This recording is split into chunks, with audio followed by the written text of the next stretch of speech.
প্রতি বছর 2 বিলিয়ন কেজির থেকেও বেশি ভেড়ার পশম সংগ্রহ করা হয়। কেন জানেন? এই পশম দিয়েই তো আমার আপনার জন্য গরম কাপড় বানানো হয়। কিন্তু ভেড়ার লোম থেকে কিভাবে এত সুন্দর কাপড় তৈরি হয় সেটা কি জানেন? আজকে আমরা সেটা দেখব। এর জন্য আমাদের যেতে হবে নিউজিল্যান্ডে, পশম উৎপাদনে যারা পুরো বিশ্বে তৃতীয় স্থানে। প্রথম কাজ হলো ভেড়ার গা থেকে পশম সংগ্রহ করা। এর জন্য ভেড়াগুলোকে একসাথে এক জায়গায় আনা হয় এবং প্রতিটি পশমের মান ও রং যাচাই করা হয়। এরপর আসে বিশেষ দক্ষ কর্মীরা, যাদের বলা হয় শিয়ারার। এরা বিশেষ মেশিন দিয়ে অত্যন্ত যত্ন সহকারে পশম কাটেন, যাতে ভেড়ার কোনো কষ্ট না হয়।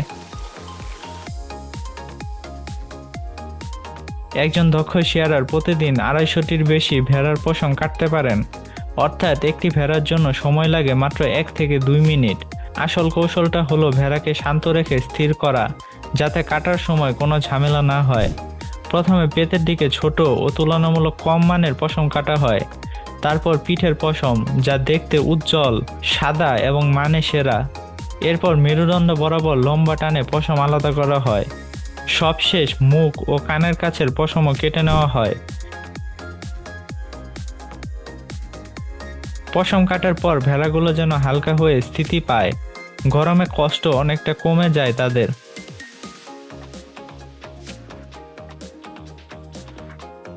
পশম কাটার পর সেটা একটা বড় টেবিলের বিছানায় দেওয়া হয়, যেখান থেকে নষ্ট বা অকেজো অংশগুলো ফেলে সরিয়ে ফেলা হয়। ভালো পশমগুলো গোল বান্ডিল করে বাঁধা হয় এবং পাঠানো হয় পরিষ্কার করার কারখানায়। কারখানায় বান্ডিল খুলে পশমকে একটি বিশেষ মেশিনে দেওয়া হয়। এই মেশিন পশমকে ঝেড়ে নরম করে ভেতরে ধুলোবালি বের করে দেয়।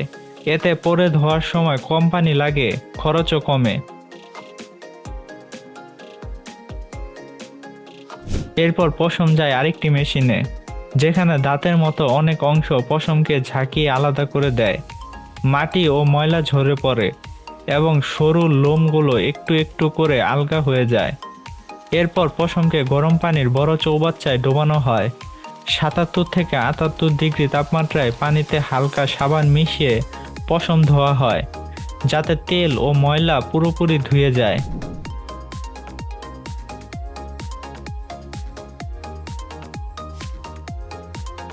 মনে রাখতে হবে, বেশি সাবান দিলে পশম ভালো হয় না, বরং চটচটে হয়ে যায়। আবার কম দিলেও পরিষ্কার হয় না, তাই নির্দিষ্ট পরিমাণ সাবানই ব্যবহার করা হয়। মোট 6টি চৌবাচ্চায় পশম ধোয়া হয়। প্রথম 3টিতে সাবান পানি দিয়ে, পরের 3টিতে পরিষ্কার পানি। শেষ চৌবাচ্চার পানি এতটাই স্বচ্ছ থাকে যেন নিচের তলা পর্যন্ত দেখা যায়। ধোয়ার পর পশমকে একটি বড় গরম বাতাসের চেম্বারে ঢোকানো হয়। ঘুরন্ত ড্রামের মধ্যে গরম বাতাস ছড়িয়ে দ্রুত পশম শুকানো হয়, জায়গাও কম লাগে। শুকানোর পর পশম আবার পরীক্ষা করা হয়। ভিন্ন রঙের সুতা বা অন্য কোনো মেশানোর জিনিস থাকলে সরিয়ে ফেলা হয়। তারপর ধুলো সরানোর মেশিনে দেওয়া হয় শেষবারের মতো। ওজন মাপা হয়, পানি ও তেলের পরিমাণ পরীক্ষা করা হয় এবং প্যাকেজিং করে গুদামে পাঠানো হয়।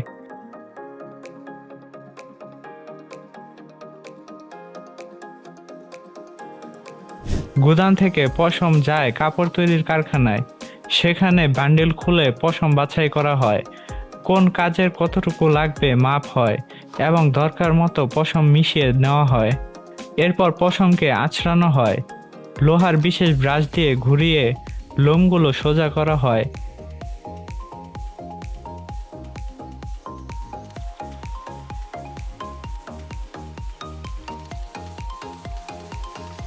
সেই সোজা লোম থেকে তৈরি হয় সরু ফালি, যা চরকায় গিয়ে পেঁচিয়ে সুতায় পরিণত হয়।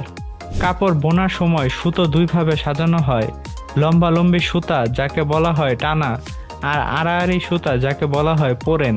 টানা কাপড়কে শক্ত ও মজবুত রাখে, আর পোরেন দিয়ে তৈরি হয় রঙিন ডিজাইন।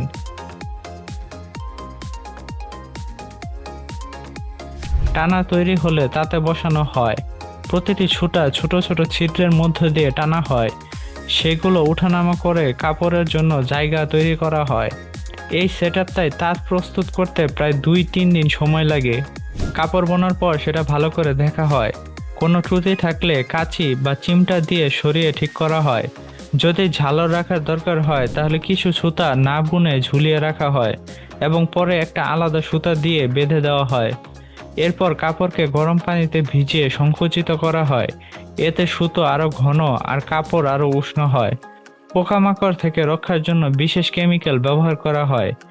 এক রঙা কাপড়ের জন্য বোনার পরেই রং করা হয়, যাতে যে যার পছন্দের রং বেছে নিতে পারেন।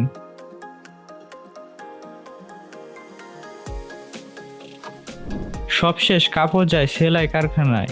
সেখানে কাপড় কেটে চাদর, স্কার্ফ বা অন্যান্য পণ্য তৈরি করা হয়।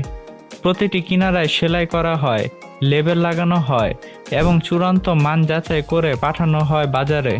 তাহলে দেখলেন তো, একটা ভেড়ার পিঠ থেকে শুরু হয়ে কতগুলো ধাপ পেরিয়ে আপনার গায়ে উষ্ণ কাপড়টা তৈরি হয়। এত পরিশ্রম আর প্রযুক্তির পেছনে লুকিয়ে আছে এই একটা সাধারণ চাদর বা স্কার্ফের গল্প।